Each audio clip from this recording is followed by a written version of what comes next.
एक बार ओम का उच्चारण करेंगे।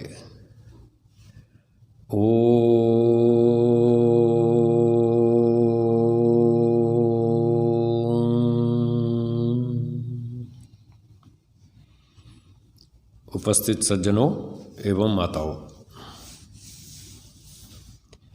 हम सत्यार्थ प्रकाश के तीसरे समोल्लास का अध्ययन कर रहे थे।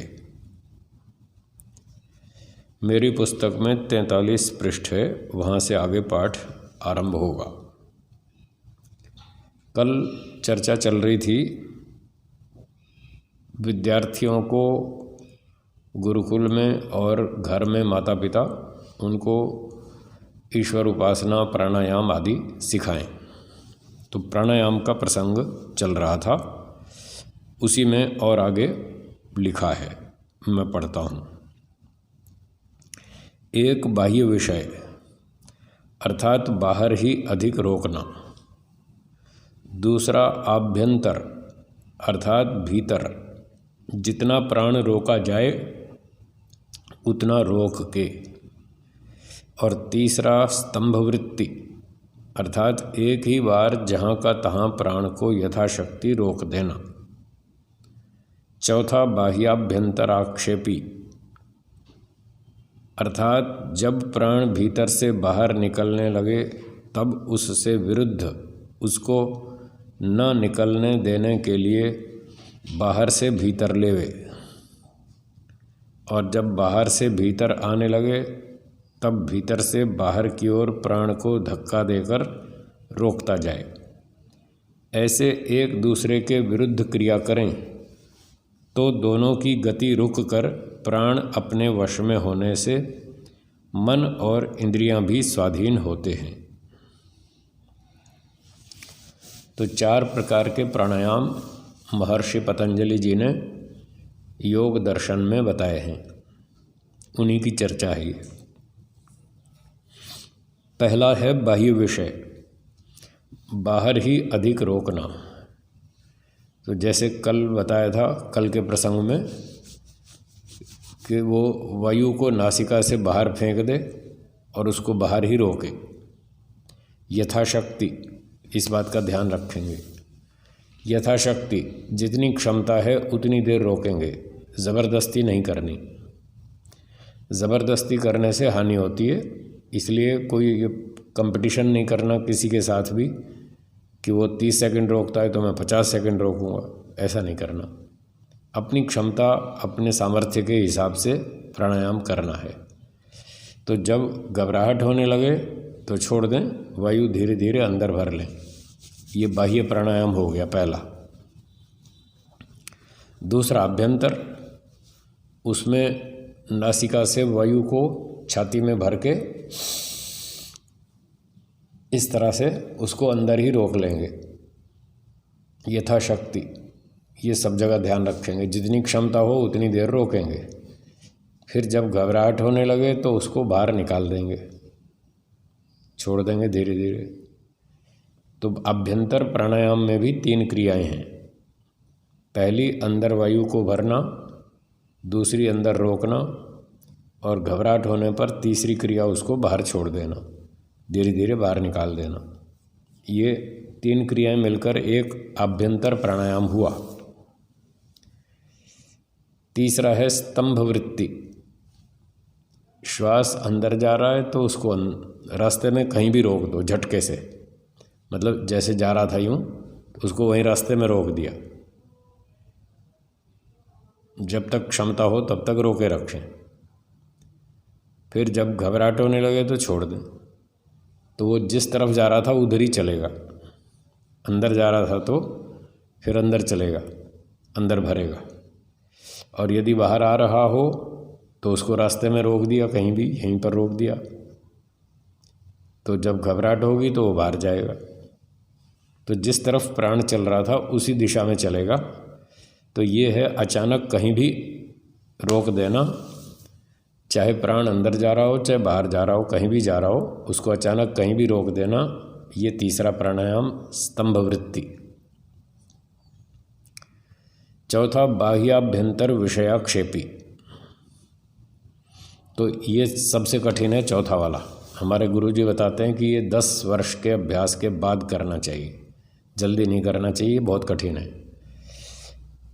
पहले 2-3 वर्ष एक ही प्राणायाम करें, बाह्य प्राणायाम। 2-3 वर्ष सुबह शाम दोनों टाइम उसी का अभ्यास करें। 3, 4, 5, 7, 8 जितने भी करने हों, केवल बाह्य,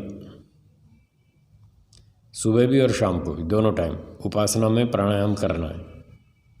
तो उपासना 2 समय होती है, सुबह शाम, तो उसके साथ साथ ही प्राणायाम कर लेंगे। मन का नियंत्रण करेंगे, ओम का जप करेंगे, जैसे कल बताया था पाठ में। मन को खाली नहीं छोड़ना है। प्राणायाम का उद्देश्य है मन को एकाग्र करना, इंद्रियों पर कंट्रोल करना। आजकल जो प्राणायाम सिखाए जाते हैं वो कोई प्राणायाम नहीं है, वो तो सब हठ योग की बातें हैं। महर्षि दयानंद जी उसको ठीक नहीं मानते और उसका योग से कोई लेना देना नहीं है। ये तो डुप्लीकेट माल है। योग के नाम पर नकली माल बेच रहे हैं लोग। ना वो योगासन है, ना वो प्राणायाम योग का अंग है। मिलता जुलता नाम जानबूझ के रख लिया ताकि लोगों को धोखा दिया जा सके और लोगों को मूर्ख बनाया जाए। तो ये जो दूसरे प्राणायाम सिखाए जाते हैं आजकल बाग बगीचों में, वो तो व्यायाम के तौर पर है, शरीर का व्यायाम करते हैं। वो कोई प्राणायाम नहीं है, ना कोई आसन है। वो योग का जो अंग आसन है उसकी परिभाषा है स्थिर सुखम आसनम। जब शरीर में स्थिरता भी हो और सुख भी हो और व्यक्ति आराम से बैठकर ईश्वर का ध्यान कर ले, उस अवस्था का नाम योग आसन है। जैसे मैं बैठा हूँ, ये है योगासन। इसमें बैठ के हम ईश्वर का ध्यान कर सकते हैं। अच्छी तरह बैठें, सुख से बैठें और स्थिरता से बैठें, कोई हिलना डुलना परेशानी कुछ नहीं है। तो इसका नाम योग आसन है। तो ये सरल आसन है, जैसे हम बैठें चौकड़ी मार के बैठते हैं सामान्य रूप से, इसको सरल आसन कहते हैं। सबसे आसान है ये। फिर ऐसे ही कुछ मिलते जुलते आसन हैं इसी तरह के। सिद्धासन है, स्वस्तिक आसन है, पद्मासन है, ये 2-4 आसन हैं। ये हैं ध्यान के आसन। इनमें बैठ के व्यक्ति आराम से ध्यान कर लेता है, ये है योगासन। बाकी शीर्षासन, हलासन, सर्वांगासन, पश्चिमोत्तानासन, वो कोई योग थोड़ी है। ना तो उसमें कोई स्थिरता है, ना सुख है, और ना उसमें ईश्वर का ध्यान होता है। शीर्षासन में आप ईश्वर का ध्यान कर लेंगे, फिर हलासन में, शीर्षासन में, सर्वांगासन, पश्चिमोत्तानासन, गर्भासन, कुक्कुटासन, वृक्षासन, 50 आसन है। ये सारे व्यायाम है। ये सब व्यायाम है, फिजिकल एक्सरसाइज। कोई व्यायाम के तौर पे करे तो कर ले, पर योग के नाम पर इसको नहीं करना, ना ही सिखाना। योग के नाम पर सिखाओगे तो दंड मिलेगा, ध्यान रखना। झूठ बोलना अपराध है, भारतीय संविधान में भी और वेद के कानून में भी, दोनों जगह अपराध है। ये तो झूठ बोल रहे हैं, ये तो योग है ही नहीं, उसको योग के नाम से सिखा रहे हैं। तो इसलिए ये सावधानी रखें कि आसन क्या है, प्राणायाम क्या है। तो बच्चे को बचपन से सिखाना है कि ये है प्राणायाम। बाह्य प्राणायाम, आभ्यंतर, स्तंभ वृत्ति, बाह्य आभ्यंतर, विषयाक्षेपी, ये 4 प्राणायाम हैं जो योग से संबंधित है। वो तो व्यायाम है, भस्त्रिका, कपालभाति, अनुलोम विलोम, वो कोई योग थोड़ी है। न वो योग है, न प्राणायाम है। तो ये है महर्षि जी ने जिनका समर्थन किया, महर्षि पतंजलि के 4 प्राणायाम। तो हमारे गुरुजी बताते हैं कि एक ही प्राणायाम सुबह शाम दोनों टाइम करो। पहले 2-3 साल तक एक ही प्राणायाम करो। जब उसमें अच्छे कुशल हो जाएं, परफेक्ट हो जाएं, अच्छी तरह से मन टिकने लग जाए और प्राण का नियंत्रण भी अच्छा हो जाए, तब फिर चौथे वर्ष दूसरा प्राणायाम आभ्यंतर शुरू करेंगे। तो उसमें ये कर सकते हैं भाई, सुबह की उपासना में आपने बाह्य प्राणायाम कर लिया, शाम की उपासना में आभ्यंतर कर लिया, ऐसे। परंतु एक समय की उपासना में एक ही प्रकार का प्राणायाम करना है, दोनों इकट्ठे एक समय में नहीं करने। मान लो 6-7 प्राणायाम करते हैं, तो सुबह की उपासना में 6-7 बाह्य प्राणायाम ही होंगे। ऐसा नहीं 3 बाह्य कर लिए, 4 अभ्यंतर कर लिए, ऐसा नहीं। शाम को आप अभ्यंतर करो, 6, 7, 8 जितने भी करने, वो एक ही प्रकार के एक समय में करने चाहिए। ऐसा हमारे गुरुजी सिखाते हैं। स्वामी सत्यपति जी महाराज वो ऐसा सिखाते हैं। उन्होंने बहुत लंबे समय तक प्राणायाम किया, उसका बहुत अच्छा लाभ उठाया, हमें भी सिखाया, हम भी बहुत दिनों से करते रहे, अब भी कर लेते हैं। कभी स्वास्थ्य ठीक ना हो तो नहीं करना, वो कल भी बताया था। रोगी हो तो नहीं करना, स्वस्थ हो तो करना। तो 2-3 साल तक फिर दूसरा प्राणायाम भी शुरू कर दिया हमने। एक समय बाह्य, दूसरे समय आभ्यंतर। फिर 5-6 साल हो गए। फिर उसके बाद 7वें-8वें वर्ष में फिर तीसरा शुरू करेंगे, स्तंभ वृत्ति। तो उसमें तीनों का क्रम बना देंगे। सोमवार सुबह बाह्य प्राणायाम, सोमवार शाम को आभ्यंतर, मंगलवार सुबह स्तंभ वृत्ति। ऐसे क्रम से तीनों बारी बारी से एक एक समय करते जाएंगे। फिर मंगलवार शाम को बाह्य का नंबर आएगा, बुधवार सुबह आभ्यंतर प्राणायाम और बुधवार शाम को स्तंभ वृत्ति। ऐसे तीनों को बारी बारी से करते जाएंगे। एक समय की उपासना में एक ही प्रकार का प्राणायाम करना। तो गुरुजी ने सिखाया भाई 8-10 साल तक तो ये 3 ही करो, तो उससे आपकी एक कैपेसिटी, क्षमता बन जाएगी प्राण पर कंट्रोल करने की। जब इतनी क्षमता हो जाए तब चौथा शुरू करना 10 वर्ष के बाद। वो है बाह्याभ्यंतर विषयाक्षेपी। ये कठिन है, मैं मोटा सा बता देता हूँ, करना नहीं। हाँ, सिर्फ जानकारी के लिए बता रहा हूँ, करना तो 10 साल के बाद। तो बाह्याभ्यंतर में ये होता है कि हमने बाह्य प्राणायाम किया, रोक दिया, जैसे पहले नंबर पे बताया था, काफ़ी देर रोक दिया। अब जब घबराहट होने लगी तो हमें छोड़ देना है और सांस अंदर भरेगा। तो इसमें क्या करना, बाह्य विषय का आक्षेप करना, उसको रोकना है, उसको अंदर नहीं घुसने देना। फिर एक बार अंदर से जितना बचा खुचा हो और थोड़ा बाहर निकाल के फिर रोकना। इसीलिए कह रहा हूँ बहुत कठिन है अभी नहीं करना। तो उसको फिर एक बार रोकेंगे, फिर घबराहट होने लगी, फिर अंदर आने की, वो प्राण अंदर आना चाहेगा, तो एक बार या 2 बार जितनी क्षमता हो उतनी देर उसको रोकना है। जब पूरी क्षमता खत्म हो गई, अब नहीं रोक सकते, अब फिर अंदर भर लेंगे। अब आभ्यंतर प्राणायाम करेंगे उसके साथ साथ ही, दूसरे नंबर पे जो बताया था। फिर आभ्यंतर करके अंदर भर ली वायु और अंदर रोक लिया। जब घबराहट होने लगेगी तो वायु बाहर निकलेगी, उसको बाहर नहीं निकलने देना, उसके विरुद्ध क्रिया करनी। जैसे लिखा है महर्षि जी ने, उसके विरुद्ध क्रिया करनी है। बाहर से थोड़ा और भर लेनी वायु और रोकना उसको, 1 बार 2 बार जितनी क्षमता हो।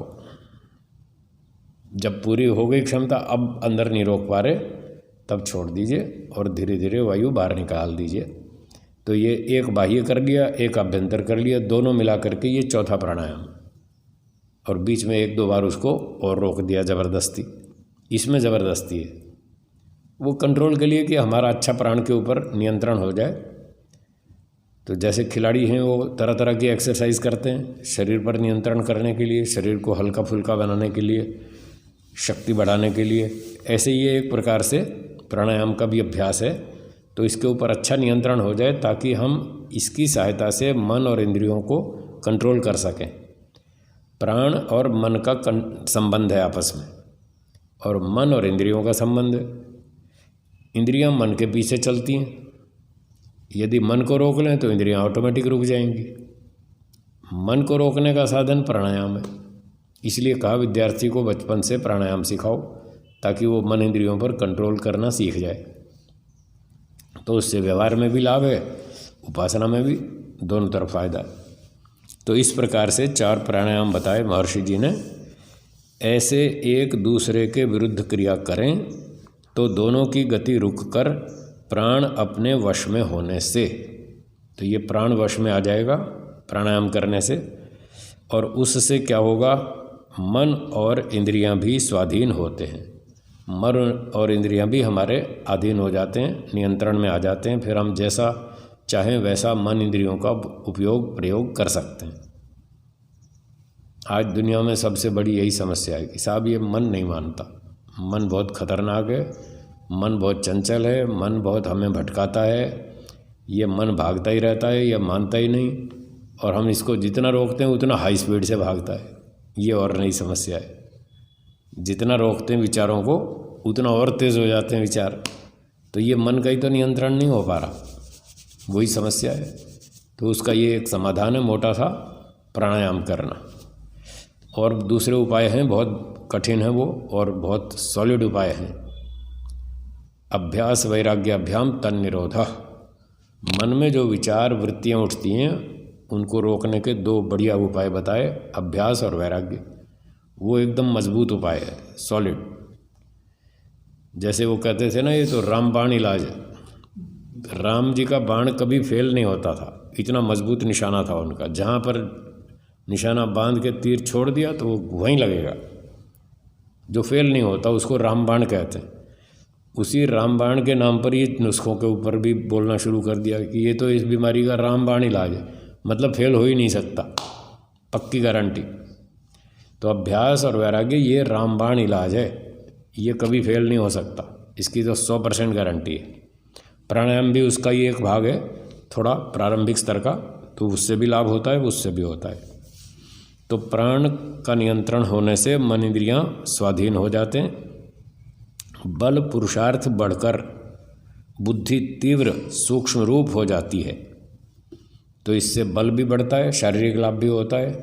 प्राणायाम का जो शारीरिक लाभ होता है, बल पुरुषार्थ बढ़ता है, ये इसका साइड बेनिफिट है, ये तो अतिरिक्त लाभ है, एडिशनल। ये मुख्य प्रयोजन नहीं है प्राणायाम का। आजकल लोगों ने वो प्राणायाम को मुख्य प्रयोजन बना लिया और व्यायाम शुरू करवा दिया है, भस्त्रिका और कपालभाति वगैरह वगैरह। वो गलत है, वो योग के नाम पर वो ठीक नहीं है, अनुचित कार्य है। तो जो हम प्राणायाम करेंगे उसका मुख्य प्रयोजन तो है मन इंद्रियों का नियंत्रण।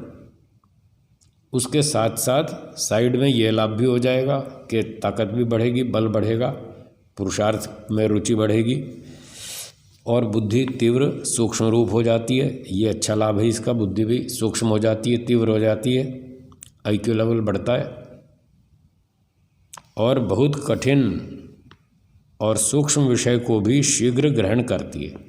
तो इससे IQ लेवल बढ़ता है प्राणायाम करने से, बुद्धि सूक्ष्म होती है, कल बताया था ना। तो उससे ऑक्सीजन अंदर जाती है और गहरे गहरे स्थानों पर जाती है, फेफड़ों में रक्त की शुद्धि अधिक होती है, शुद्ध रक्त मस्तिष्क को मिलता है, उससे उसकी कार्यक्षमता बढ़ती है और इस तरह से बुद्धि सूक्ष्म हो जाती है और कठिन विषय को फटाफट व्यक्ति सीख लेता है। इसलिए प्राणायाम करना चाहिए। तो बच्चों को शुरू से सिखाओ प्राणायाम, 8-10 साल की उम्र से उनको थोड़ा थोड़ा सिखाना शुरू कर दें। इससे मनुष्य शरीर में वीर्य वृद्धि को प्राप्त होकर स्थिर बल, पराक्रम, जितेंद्रियता सब शास्त्रों को थोड़े ही काल में समझकर उपस्थित कर लेगा। तो इस प्राणायाम से बुद्धि बढ़ेगी, ताकत बढ़ेगी, स्थिरता आएगी, शरीर में बल वीर्य की वृद्धि होगी और जितेंद्रियता आदि ये सारे गुण बढ़ेंगे। और इस जितेंद्रियता से, मन के नियंत्रण से, बुद्धि की सूक्ष्मता से व्यक्ति थोड़े ही समय में सब शास्त्रों को पढ़ लेगा और फटाफट उपस्थित कर लेगा, उसको याद कर लेगा, उसकी स्मृति भी बहुत अच्छी होगी। तो इस प्रकार से बच्चों को सिखाना चाहिए। अब आगे लिखा है स्त्री भी इसी प्रकार योगाभ्यास करे। बस तो आ गया ना पुरुष प्रधान इसीलिए तो कहा था कि ये समाज पुरुष प्रधान है। पुरुषों के लिए विधान कर दिया, स्त्रियों का भी ऐसा ही है। पुरुष यदि यज्ञोपवीत करेगा तो स्त्री भी बनेगी, पुरुष गुरुकुल जाएगा तो स्त्री भी जाएगी, वो तो दोनों के लिए एक जैसा है, कोई पक्षपात नहीं।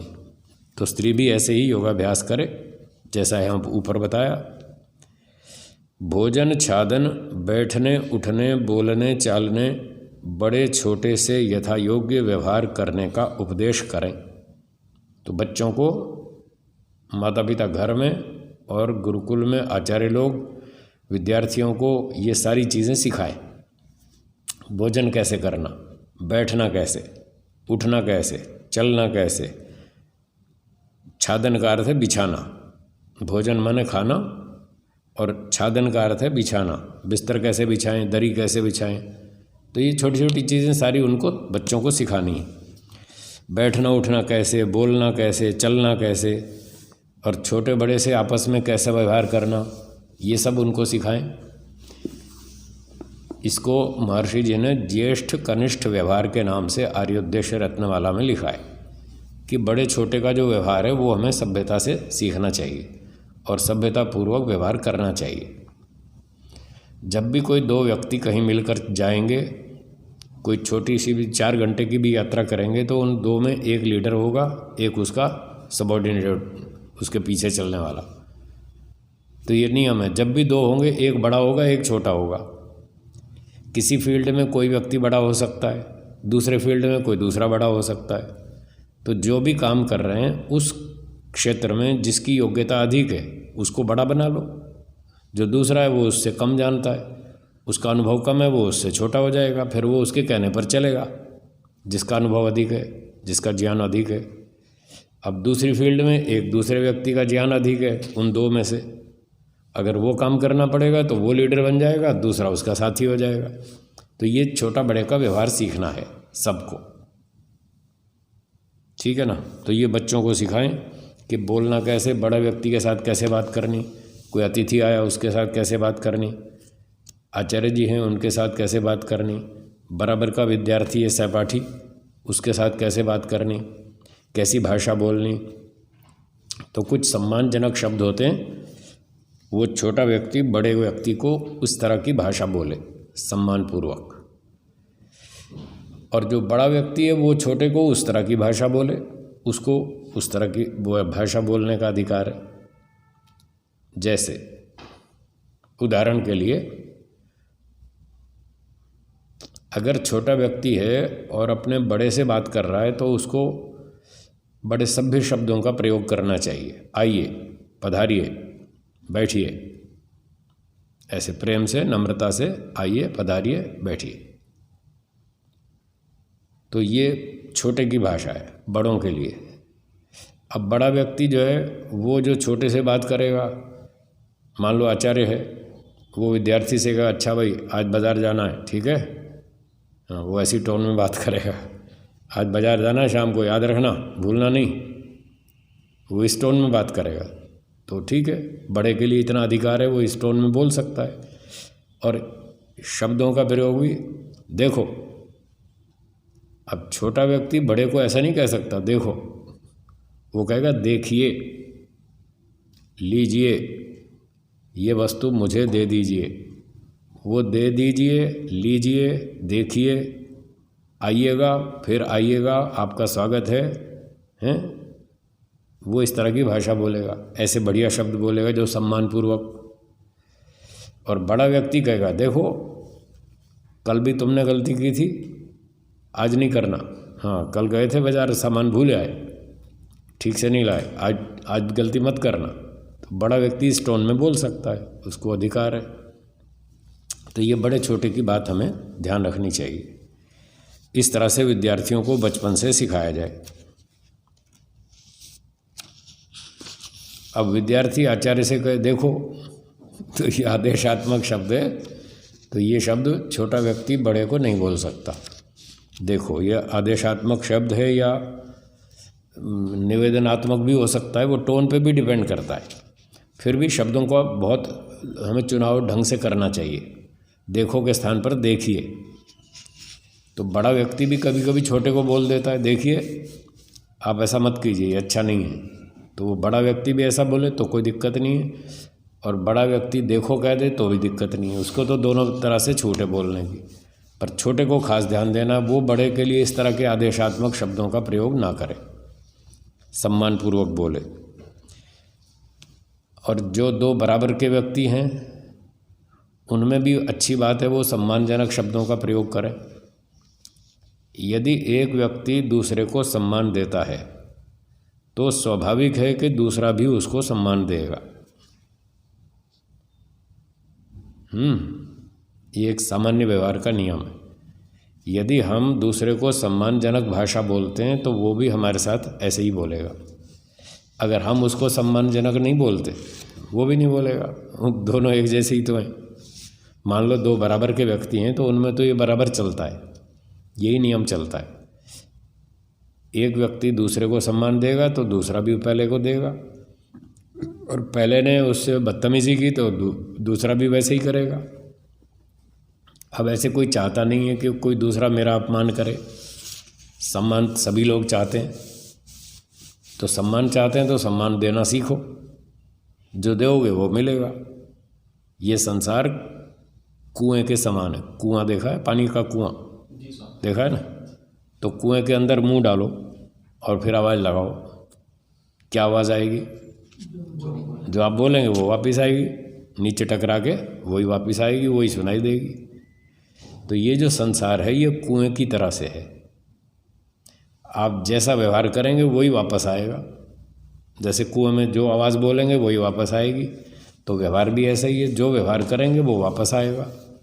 अपवाद छोड़ दीजिए, वो तो हर एक व्यक्ति के संस्कार अलग अलग हैं। दो चार अपवाद हटा करके सामान्य नियम यही है। यदि आप दूसरों से सभ्यतापूर्ण व्यवहार करते हैं तो 80, 85, 90% लोग आपके साथ सभ्यतापूर्ण ही व्यवहार करेंगे। वो 5-10% दुष्ट होते हैं, मूर्ख होते हैं, उनकी बात छोड़ दीजिए।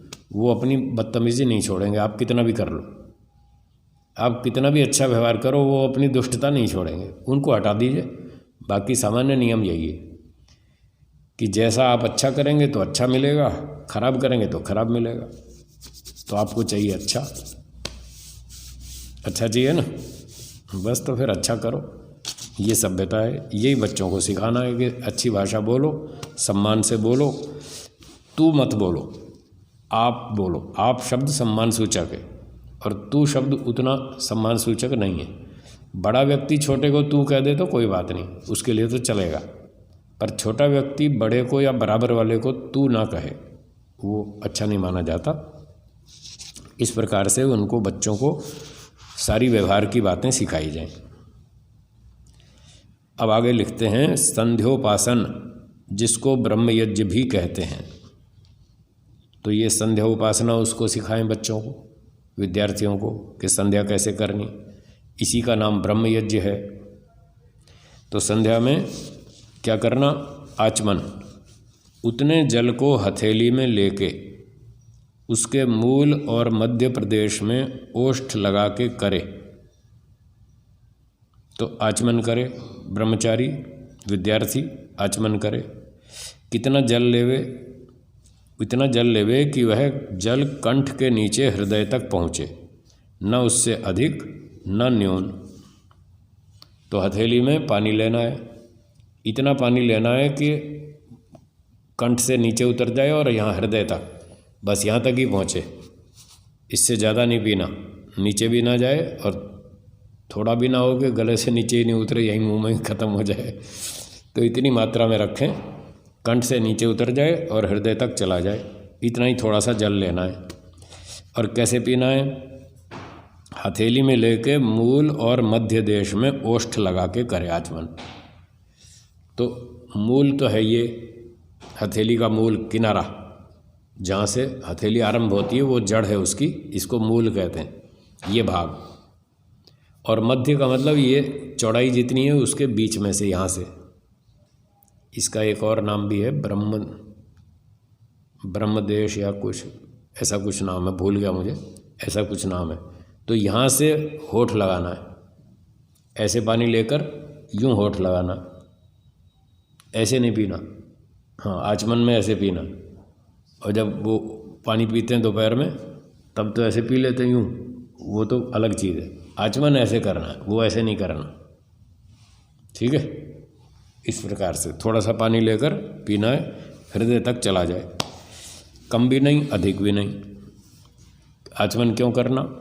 कारण बताते हैं, उससे कंठस्थ कफ और पित्त की निवृत्ति थोड़ी सी होती है।